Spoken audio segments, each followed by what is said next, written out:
Hi, everyone. My name is Ryan Hardwick. I'm going to be talking to you about bilingual students in special education.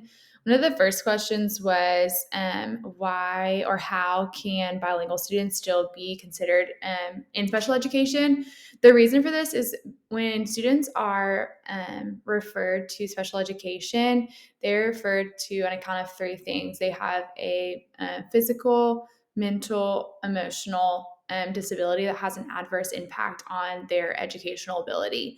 And so, just because one student is bilingual does not mean that they can't have that disability that has an impact on their education. And so, one thing that's super important to keep in mind is when you are referring students to special education, making sure that when they are tested in their first home language.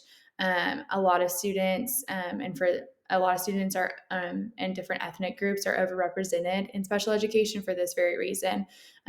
In that when they're referred to they're referred to special education because they're not understanding content because it's specifically in English or in that second language. And so keeping in mind that students who don't speak English as their first language and who may struggle with content or with having conversations in that new language, that doesn't mean that they have a cognitive emotional or physical disability. That just means they need extra support in class and extra support with the content. I briefly mentioned this, but like I said, there is an overrepresentation of different ethnic groups in special education. And according to research, a lot of these disabilities that students are labeled with have to do with speech impairments.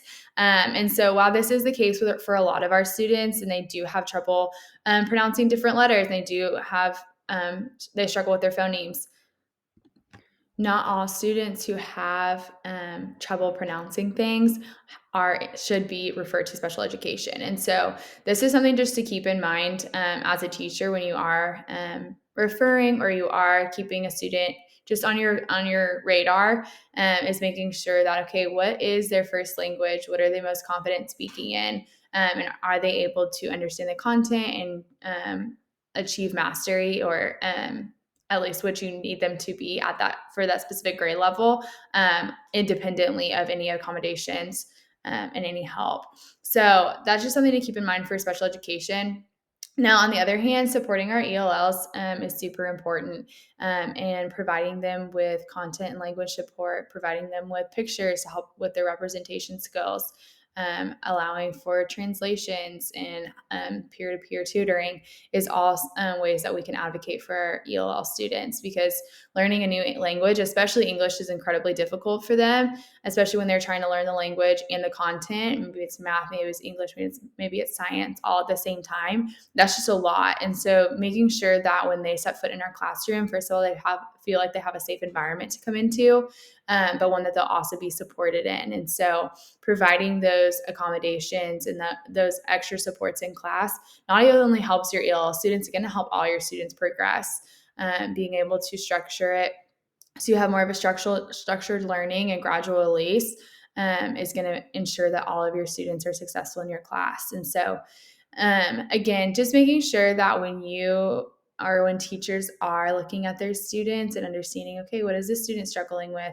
If it is a student that needs to be referred for special ed, just keeping in mind, okay, does this student have a mental, physical, or emotional impairment that adversely affects their education, or are they just struggling?